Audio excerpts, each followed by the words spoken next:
Welcome to the Counselling Tutor Podcast, the must-listen-to podcast for students of counselling and psychotherapy. Here are your hosts, Rory Lees-Oakes and Ken Kelly.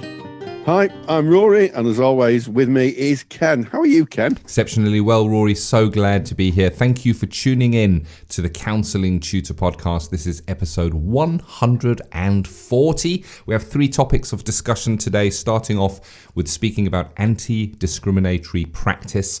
Then we're going to check in with our good friends at CPCAB, and we're going to be speaking with Heather Price. Well, you spoke with Heather, Rory, and you spoke about dual relationships with tutors during your studies. Yes, absolutely. What happens if a tutor is known to a student in any other capacity than being a tutor? Maybe they know them in a social setting, maybe they're related in some way. How is that managed? And this does sometimes happen. Like it, looking forward to that check-in. And then we are ending episode 140 with our practice matters section for our qualified practitioners, and we're going to be speaking about clients who self-harm today. So let's start off, Rory. Anti-discriminatory practice. It's deeper than you think, isn't it? It is, and it's a topic that came up in our Facebook page. And if you don't know our Facebook page is, if you go to Facebook, type in Counselling Tutor, you'll find our Facebook page. It's got thousands and thousands of like-minded people, all interested in the world of counselling and psychotherapy. We've got some tutors there. We've got lots of students. We've got qualified colleagues, and they're all talking about topics relating to counselling. And this one came up, and it is because sometimes we can disadvantage someone because we're just, not deliberately, but because we're just not aware that they have needs that need fulfilling. And in fact, one of the pieces of legislation that certainly in the UK that covers discrimination is the Equality Act. It was in 2010 it came out. I remember it coming out actually, and it brought together lots of different pieces of legislation. And what happened was, as part of that legislation, there are what's called 9 protected characteristics. So if you cannot discriminate against someone because of age, disability, gender reassignment, marriage and civil partnership, pregnancy or maternity, race, religion or belief, sex or sexual orientation. So I think it's useful in personal development. When we do the personal development groups, when we're thinking about our experience of people, just to maybe have a think, do we have a kind of a prejudice? Are there things or stereotypes that come up when we think of those 9 protected characteristics? I think it's really good to work that through in maybe personal development groups or your own therapy, because it is easy to disadvantage someone. And one way of disadvantaging someone is blaming their difficulties that they're having they come to see you as a counsellor and maybe they're gay. And you think, well, of course they're going to be depressed because they're gay. And I've actually heard this in training groups. Well, of course, it's going to be difficult for someone who's a different sexual orientation. Of course they're going to be depressed. No. What you're doing is you're blaming their difficulties on who they are. It may be that their depression is generated from something completely different to their sexual orientation. So we have to be on guard with that. And there's something called overt discrimination, and that's where people are just blatantly discriminatory. We don't see it as much now, I have to say, but in the handout I produced that you can download for this podcast, I've talked about, when I was a younger man, there used to be signs on doors of lodging houses and what we would call flats now, saying no dogs, no blacks, and no Irish. And as someone of Irish heritage, my birth father was Irish, he would have seen that when he came back from the Second World War. So we moved on, but we have to be very careful that we don't stereotype and, we don't project our prejudices onto the client. Yeah. And you're speaking there overt discrimination, where it's kind of almost purposely done. It's done mindfully. They would have thought about that sign they put up. And as a younger man, I grew up in apartheid South Africa, and I witnessed similarly where there would be benches within a park that would say whites only. Only a white person can sit on this bench. And that is overt discrimination. thinking about this, I think that what we're more likely to kind of experience as counsellors, psychotherapists is the covert discrimination, where it's not purposely done, Rory, where it's linked into maybe what you've learned as a child, who you are as a person. And I guess that's why you've said that the personal development is so important, really looking at yourself, who you are, what your beliefs are, what your family has taught you, what you kind of, how you see that world, because that covert discrimination is just as hurtful, and it's something we need to be aware of. Absolutely. Many years ago, when I was a support worker, I used to support someone who was a wheelchair user. I remember going down to a garden centre and my client paying for something that they'd bought, and the assistant giving the money to me. So the client paid and the assistant gave me the money. And I said, "Why are you giving me the money?" And she was quite embarrassed about that. But I thought it was useful to highlight the fact that actually this person was quite capable of holding their hands out and taking, 70 pence off another individual. But that is the sort of covert discrimination that can happen. It's sometimes it's subconscious. Yeah, I had a incident recently. A friend of mine immigrated from South Africa, and she needed to buy a car, and I know where all the car sales places are. So I said, "I'll go with you to the car sales places," and I was really surprised by how she almost became invisible to the car salespeople, and they directed everything at me, even after me saying, "I'm not here to buy the car. This is my friend. She is here buying the car." It was still, when speaking about the specs of the car, the eye contact was on me, and I guess that is that covert. It's the person who they are. They're not doing that purposely, I guess. No, and sometimes it can be a societal thing. Our society is evolving, and exactly that. My wife's had the same experience where she's gone to buy something and the person's talked to me, and that person, kind of was quite clear why that wasn't a good idea. Not a very good idea to do that to my wife, quite frankly. So she had a frank exchange of views with the particular person. But I also think that one of the things we've got to be very, very careful of is when we work with clients who may have been abused or had a very difficult, neglectful upbringing, is treating them like victims and seeing them as a victim. I think that is a subconscious discrimination, because I always use the term survivor. If a client uses the term victim, that's a self-affirmation.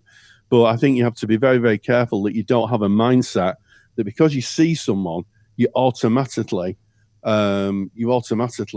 see them in a certain place. And I think that we need to just be on top of that. And it all comes down to one thing, Ken: listening to the client. 100%. It comes down to one thing: just listening to the client and getting to understand their frame of reference and their worldview. Bingo. Being in the client's frame of reference, as you kind of outlined that, Rory, of maybe feeling sorry for a client from what they may have been through. That's not being in that client's frame of reference. That's not empathy. That's not what we're taught empathy is. It really is walking in their shoes, understanding how they see it and they feel it.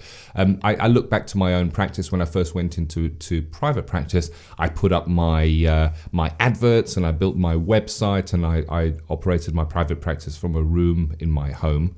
And that room in my home was upstairs. And I guess covertly, because it wasn't within my frame of a reference, I was discriminating in a way against people who were not able to use those stairs. I was offering a service, and lo and behold, I had a client who arrived who was not able to climb my stairs. I made a quick plan to set up a place that we could have a chat. And I learned a lot from that. That was a big eye-opener for me. And as a result of that, I booked a room which was on a ground level close by that I would use for clients who struggled with the stairs, because I needed to operate a service that was open to all. Yes, and I think it's worth mentioning that the Equalities Act talk about reasonable adjustments. So there may be times, and I talk about in the handout, having say wheelchair access the clients, you know, an organisation that may have the funding to put wheelchair access in but doesn't, that would be covert discrimination. But there are some cases where buildings just can't be altered. And I think that comes down to organisations thinking very carefully where they locate their services. Because, you know, if you can say, well, we can't put a wheelchair ramp in here, or, you know, we you know, the building won't allow us to extend the doors, etc., etc. But I think on an organisational level, that's about someone saying, well, hang on a second, is this building suitable for purpose if we're offering a public service? 100%. And if you are in that situation where you are not able to have wheelchair access, then it's worth mentioning that. It's worth mentioning it on your website. And again, as you say, Rory, just rethinking, are our premises fit for purpose? And Rory, you've mentioned the handout a few times. This is one of Rory's super duper handouts. You have to get this. It goes through discriminatory practice, what to look for. It's got covert, it's got overt in it. It's got some examples in it for you. It also has the 9 protected characteristics from the Equalities Act of 2010. So a really good document for students and qualified practitioners as well. And you can get that free of charge. All you need to do is go to our website, which is counsellingtutor.com. Click on the podcast tab, make your way to episode 140. That's today's episode. All the show notes of what Rory and I discuss are there with external links for further reading. And of course, from that very page, episode 140, you can download your super duper handout. You just put in your email address and we will send it to you. And if you are a member of our paid for resources, our premium resources, well, that has already been added to your dashboard. So no need to go and download that. It's there for you already. But there you have it, discriminatory practice. And then moving on to our next section, Rory, which is the check-in with CPCAB, our good friends. And you spoke with Heather Price on dual relationships with tutors. I did. And in episode 123, talked about students who know each other. So the difficulty in having related people as students in a counselling group. In this podcast, this interview, Heather's talked about what happens when we have someone who's personally known to the tutor, maybe someone they know socially, maybe someone that they've actually counselled, who comes in to train, and what needs to be put in place to be able to ethically work with that. So a very interesting interview all in all, Ken. Let's check in with CPCAB.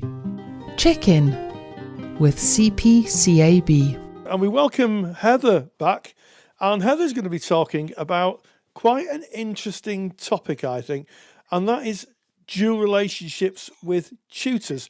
Tutors who may know each other in an aspect other than just their professional lives. Why may this cause a difficulty, Heather? Well, I think there's 2 different things here. There's if tutors know the candidates other than a tutor-candidate relationship, and that might be part of a professional life. I'll give some examples in a minute. Or it could be that they know them because they might be a relative or a friend or a friend's son or daughter, that kind of thing. So we talked a little while ago about dual relationships in the training group. And it's a similar kind of thing, really, that if a candidate, a trainee, has a relationship with their tutor in any other way than the tutor, then that can cause problems because the tutor will probably know much more about them than they know about other people in the class. And that means they could, consciously or unconsciously, be biased towards assessing them. They might overcompensate for knowing them, or they might undercompensate because they don't want to be seen to be giving any favours to somebody that they know. So really it's best avoided if that person happens to be a relative of the tutor. Absolutely. And I think that a lot of tutors, including myself, would be alert to if you knew the person. And maybe sometimes that's unavoidable because we have a very wide, some people have a very wide social network, don't they? It might be someone Yes. someone's church or synagogue or other place of worship. But generally speaking, you shouldn't really be teaching anybody who you know on a personal level.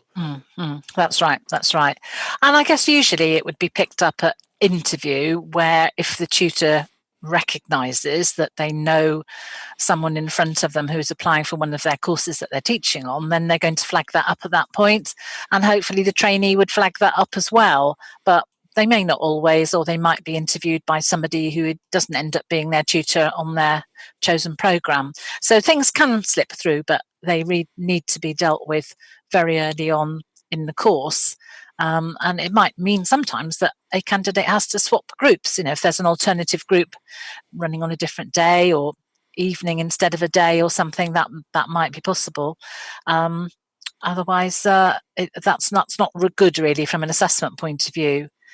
And I think the other thing is that tutors, particularly on the higher levels, might come across candidates where they have been a personal therapist for that candidate, or maybe a supervisor, and then they find that student in their class and they're now their tutor and their assessor. And that's not really good practice. Although I think the BACP does say that dual relationships are acceptable if handled and managed appropriately, it's actually very hard to manage those roles within a classroom situation. And again, if a tutor has been a personal therapist to somebody who then pops up in their class, they know so much more about that person. It would be quite hard not to be biased in some way against their assessment. Similarly, if they'd been their supervisor. Yes, absolutely. And of course, I guess the scenario of a student walking in who the tutor was actively counselling should be avoided at all costs. Yeah, absolutely. And it can cause difficulties, because if a student has been going to a counsellor, to a personal therapist, and built up a relationship with them, then they probably don't want to stop that personal therapy. But if that person pops up as being their tutor, then really that's a no-go. So they have to make a choice, really. They carry on with the personal therapy but not join that tutors group, or vice versa. And similarly, if that person happened to be a supervisor, then they do need to stop using that person as a supervisor while they are their tutor, because the tutor is in an assessor role as well as being a tutor delivering the content of the course. Yeah, so even though ethical bodies, and you mentioned the BACP in particular, say it's advisable and it should be managed. It's advisable not to, but it should, if it happens, it should be managed. The reality of it may be quite tricky to do, and in fact, the reality of it may be that it might be impossible to manage without somebody either leaving the therapy or going to a different tutor, going to a different group. Yeah. And I think with the supervision, well, the supervisor at level 4 and 5 and the supervisory supervisor at level 6 with CPCAB needs to write a supervision report for that candidate. And so that is usually seen by the tutor. So if the tutor and the supervisor are one and the same person, then that becomes very complicated and doesn't really work. If it's absolutely unavoidable, I mean, we have had instances where maybe a tutor has gone off sick in the middle of a year and the college or the centre has had to employ someone else in a hurry, and that person may be a personal therapist or a supervisor to some of those students. And that would be very hard to break those relationships in the middle of a year. But at those levels, there must always be a second tutor. So then it would be the second tutor that would have to be responsible for assessing that candidate's work. Yeah, so it sounds to me like the one of the key areas here is assessment. And when we talk about assessment, we talk about marking people's work or assessing their skills or any form of kind of professional assessment, really, where you're marking coursework, their progression through the course. That has to be done by someone who's not connected with the student. Yes, and even watching skills practices in class or taking part in process sessions or group training supervision, then the tutor that's doing the assessing should not have any other relationship with that student. Yes, well, I mean, that you can't get clearer than that, really, can you? And for very good reason, because people, certainly therapists, they see their clients in one kind of way, that they're their clients, and then to see them in another setting with another set of kind of boundaries and procedures could be very confusing. And I guess also, if someone's in therapy, it might be quite disruptive, I would imagine. Well, it could be. And usually if the therapist is not the tutor wouldn't know about that unless the student chose to tell the tutor. They might be going through a really difficult time and might not want their tutors to know about that at that particular time, because it might affect their progress on the course. But if the tutor was also the personal therapist, then of course they know exactly what's going on, and may then feel that they need to act in a different way than they would if they didn't know about that. Yes, confused you should be, because Yes. I'm sitting here thinking, God, this is just so confusing. And I guess it's kind of mirroring how that might feel for someone who's either the tutor / therapist / supervisor, or the student / supervisee / client. It becomes not very transparent. It becomes very muddy. Yes, absolutely. And I think as far as the rest of the group is concerned, they wouldn't want to think that one of their peers was known much better and in a different way than they were, because that peer has had a relationship with the tutor in a different format, be it personal therapist or supervisor or whatever. So I think it does sound very confusing, but the clarity is that the roles need to be kept completely separate. That's easy to say, but as we've said, that's not always easy to enforce, particularly when staff have to change over quickly or suddenly, and someone else might be drafted in.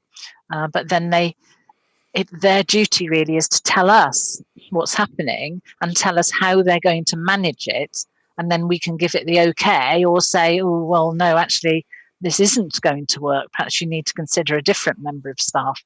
But if we know about it, we can work with centres. So the clear message as we come to the end of this podcast is, should this happen, and we do know, that sometimes tutors leave because of ill health or a myriad of other reasons halfway through the course. They draft another tutor in, and all of a sudden, oh my gosh, there's a possibility that one member of the group is known to the tutor in another capacity. To speak with you, the awarding body, and to kind of get a view on that, and to make it really clear. And it's like everything in counselling, it should be transparent. Yeah, absolutely. So, we've got special conflicts of interest forms and processes that we can then put into place if we know that there is a conflict of interest, and this would be a conflict of interest. So tutors can let us know, and we can then help them manage it. And that, of course, protects tutors too, because if they've been transparent and should a complaint arise, if they have been very clear and managed that and done everything and made a record of it, then that becomes the basis of, I guess, defensible decision making and a way of protecting themselves against unnecessary complaints. Yeah, you're absolutely right, because it works as well for the tutor in that way, that they are safeguarding themselves in case somebody pops up later and says, well, because you knew this about me, because you were my personal therapist, you've been unfair in how you've assessed my work or whatever. So if they make it open and transparent and let us know, then we can be sort of pre-warned, forearmed or whatever. Yes. Well, as I used to say, Heather, and as we come to the end of this podcast, a lot of the work we do in counselling is hoping for the best but planning for the worst. And I think this little preamble through dual relationships between trainers and their students really emphasises that. So as always, Heather, thank you very much. Thank you. Check-in with CPCAB is proudly sponsored by CPCAB, the only awarding body run by counsellors for counsellors. To learn more about CPCAB qualifications and to get more detailed information on today's podcast topic, visit cpcab.co.uk. Well, there you have it, Ken. I think that there's a few bits of food for thought there, and it is a very difficult position for a tutor to be in, where they may come into a cohort that they've actually not interviewed. There may be a new member of staff, it might be a new position. They come in and all of a sudden discover that the person, one of the students sat in front of them, is in fact related to them, or they know them. So I think Heather's really outlined what needs to be put in place and what tutors really need to think about. Yeah, dual relationships, important to consider them. And I guess outside of tutor-student relationships as well, we can come across dual relationships at many points in our practice. Just kind of staying on the topic of tutor-student, it kind of makes me smile that our relationship, Rory, was kind of an upside-down dual relationship in that it started off as a tutor and student relationship, and after graduation we became good friends, and I remember there was a time we kind of had to revisit our relationship and change it around a bit and reset who we were to one another. Yeah, because I think for a great extent of the time we knew each other, certainly earlier on, we were in defined roles, and I think it's useful to say, I think it was a good couple of years after you graduated that we met up again and developed a friendship. And we did have to reset it, and it was a work in progress. I can remember that there were some I won't say difficult but essential conversations that we had to reset that balance. And I think it's probably you could only do that because we're both practicing counsellors, we're both trained, and we both had the self-awareness to be able to speak what was on our minds. So. Yeah, it's interesting, isn't it? We are a case in point, Ken. But to be fair, it was only after you qualified that we struck a friendship up. But interesting, and of course, I think if you're a tutor, maybe you want to listen to this because dual relationships can lead you into some pretty deep water. From my experience, I've seen other tutors get into some real difficulty because of this, Indeed. Moving on to Practice Matters. This is our section where we take something from practice that you may come across as a qualified practitioner, useful if you are a qualified practitioner out there working for CPD purposes, but also, I guess, useful for students looking forward to what you might face when you do go into practice. And I just want to mention that Practice Matters at the moment has been sponsored by good friends at Backpack. Backpack is basically it is online software. It's like an app and it's developed for counsellors and psychotherapists to manage your practice. It keeps your notes, it keeps your diary, it even kind of keeps your books for you. It sends your clients messages to remind them about your appointments. And Backpack have kindly offered a 30% discount on their application for any counsellor or psychotherapist who wants to use that from this podcast. And to get that, you go to Backpack's website, which is bac-pac.co.uk, and the trick here is you've got to use the discount code, and the discount code is CT, that's the letter T for Counselling Tutor 2020. That's the year that this is going live. CT 2020 will get you that discount. So today we are looking at clients who self-harm. I think this is a misunderstood area, Rory, and I think that people would maybe be surprised if not kind of versed in this at how prevalent it is.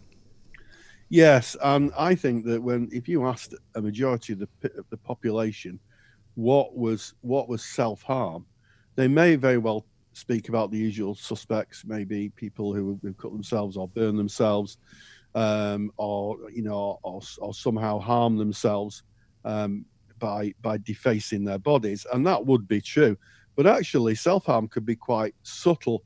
Many years ago, I came across an individual who was a rugby player, and he would get smashed up every single rugby match. Badly smashed up, and he'd broken bones, and it was more than if you play rugby, it's a contact sport, so you'd expect people to get injuries. But this was far more than just playing rugby. And it was pointed out to me that is this person trying to self-harm?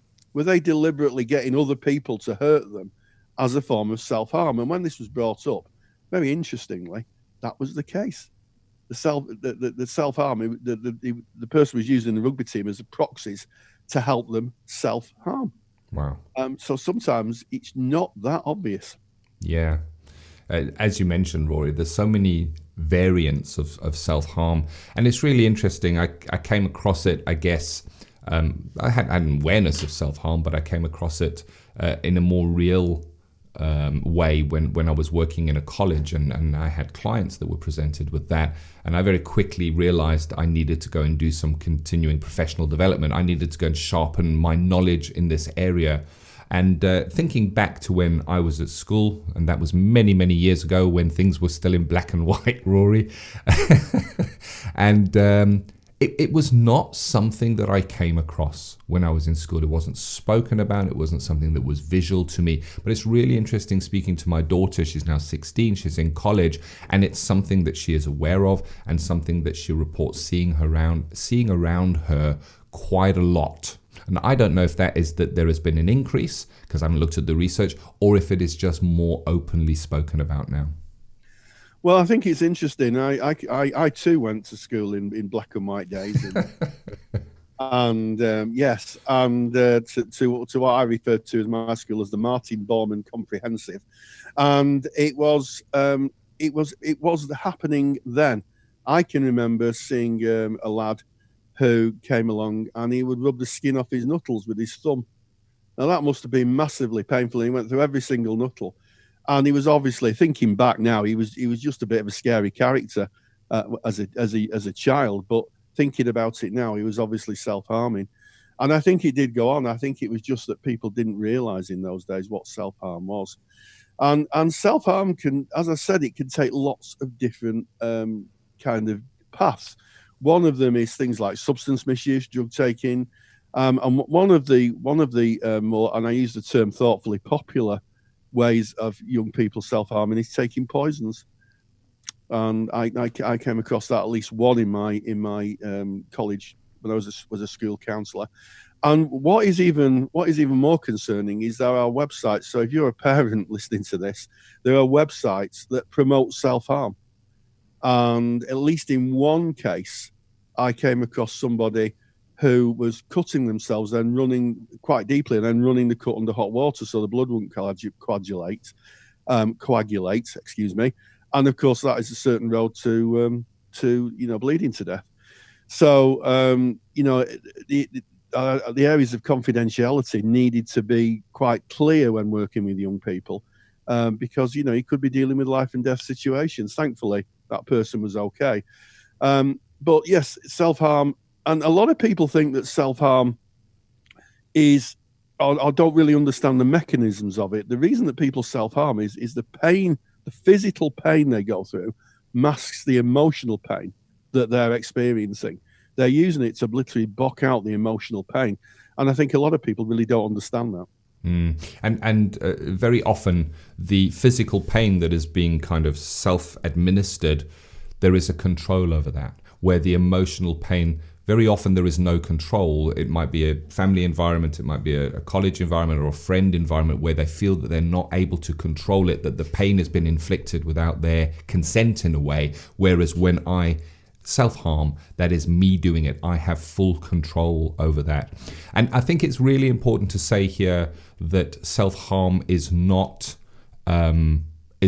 suicidal. A person who is self-harming, even in drinking poison that you mentioned there, Rory, and we would think, drinking poison, that is maybe an attempt to take your life. But most often, a person who is self-harming wants to continue to live, and the self-harming is a way of them dealing, as you quite rightly say, Rory, with the pain. It tends to follow a cycle. It is cyclical. So immediately following the self-harm incident, there will be feelings of remorse and shame and guilt of why did I do that? I'm not going to do that anymore. I've really got to get my act together. That's it now. Things are going to be different now. And there will be a period of positivity getting through that.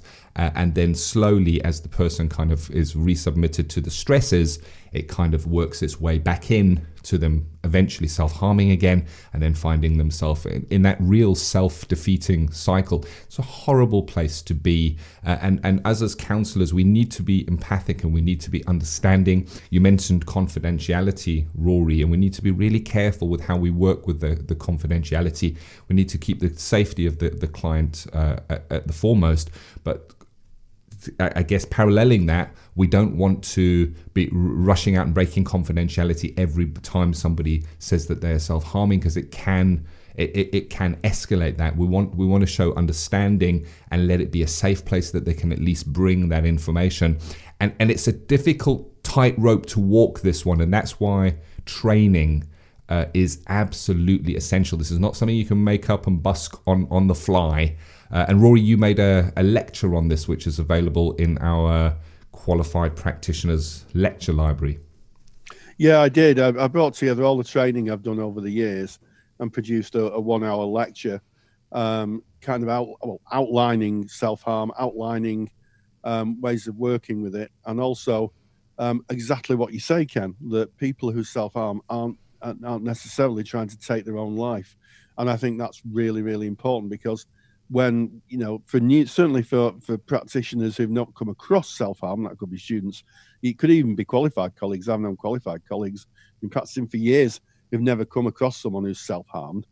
It's very possible this could be, this could be quite scary, could blindside the therapist, and lead them into a path of not making making informed ethical decisions about what to do. So it's a comprehensive lecture, and of course there's a download, there's a slide pack that can be taken away from that. But it really is important. So I did come across some interesting research when we talk about clients who self-harm not wanting to commit suicide. They say that if they look at all the people who've committed suicide, this is in the UK, a majority of them would have had self-harming in their past. So I think that gives us an indication about if pain isn't dealt with early on, then it can lead on to quite dire consequences later, which is why therapy is just so important. So important. And when a human being comes into therapy and for the very first time speaks to another human being about self-harming and speaks to you about it, that we carry I guess a huge privilege in that we would be that person. And again, can't stress enough, it's so important to do training when working with this. Rory, you mentioned your lecture, and if anyone's listening to this, you're interested in our CPD lectures, just go to counsellingtutor.com. We have resources for students who are studying, but we also have CPD resources for qualified practitioners as well. Absolutely, Ken. I do mention in that lecture some interventions that you can use to help people who are self-harming, and also ways of developing the therapeutic relationship, because when someone is self-harming and you have a strong therapeutic relationship, part of a counsellor's role is to try and understand where that's coming from, and people self-harm for different reasons. So I'll give you an example. Some people actually might like seeing the blood, where they may like seeing the blood, and of course there is so some researchers have alluded to an addictive part of this, because of course when you cut yourself, you generate body opium, to mask the pain, and if you produce too much of that, it can become addictive. So I cover all that in the lecture. It's very comprehensive. Yeah, there's an element to self-harm which I kind of found surprising when I was kind of doing my studies into it, and that is that it can be dangerous, and that you should share the dangers with the client. And when I say it can be dangerous, you might listen to that and go, well, of course it's dangerous because you're self-harming, but I mean secondary dangers like infection. If somebody is cutting, there is a possibility that they may get infected, and that's often not thought of as when dealing with self-harm. It's kind of go to the actual harming itself, but just sharing simple wound cleaning techniques, things like that, are important and can really help. Yeah. Yeah, and avoiding certain areas of the body as well. If someone is cutting themselves, to avoid certain areas of the body so they don't go across arteries, or because there have been cases where people have self-harm and they've actually bled to death because they've just hit the wrong part of the body. So there is a kind of educational aspect. And if you say to the general public, I was helping educate someone in safe self-harm, they would think you're crazy. They think you're nuts. But the fact of the matter is that sometimes you need that kind of educative element. I think certainly when you're working with children, because they're not going to stop. I mean, this is the thing. Just because you say to someone, don't self-harm, that's a bad thing. It doesn't mean they're going to stop. You have to work with the process of them withdrawing from it. And I think that's sometimes something that isn't given a lot of thought. Yeah, I think you've just hit the nail on the head, Rory. That's exactly what it's around. When I spoke through the cycle of self-harm, the person themselves, when they go through that remorse and guilt, is, why do I do that? I've got to stop doing this. I'm not going to do this anymore. They don't need an external person telling them, oh, you shouldn't be doing that. That's bad. That's dangerous. They already know that. They already know that. As you say, Rory, it's about working with the process in a empathic way, being with them along that journey. They want to escape. Most people who are self-harming would choose not to if they could. Absolutely, Ken. Well, there you go. This episode, there's some takeaways from this episode. The one is the download on anti-discrimination. You can get that from our website, counsellingtutor.com. Click on the podcast tab, episode 140. Next thing you should do as an action from this episode is get on our Facebook group, which go onto Facebook and put in Counselling Tutor and come and join in, where all these rich conversations are happening and where we get most of our topics from. And the third one is, if you are a qualified practitioner, go to counsellingtutor.com on our homepage. Check out the CPD provision that we have. It's on demand. You do it from your own home and they are all certified. So there it is, Rory, episode 140. And what a packed episode. We talked about anti-discriminatory practice in the beginning. We then went on to hear Heather from our good friends at CPCAB talking about due relationships with tutors. And then the outro was the sobering but essential discussion on self-harm. So that ends this podcast. And as always, stay grounded and definitely stay safe. Take the stress out of your counselling studies and get the support of Rory and I by joining us in the Counselling Study Resource. Counselling Study Resource, or CSR for short, is the world's most comprehensive assignment guidance and study support resource for students just like you of counselling and psychotherapy. See how Counselling Study Resource can help you. Visit counsellingtutor.com. That's counsellingtutor.com. Thank you for listening to the Counselling Tutor Podcast. Find the show notes for this episode on our website at www.counsellingtutor.com.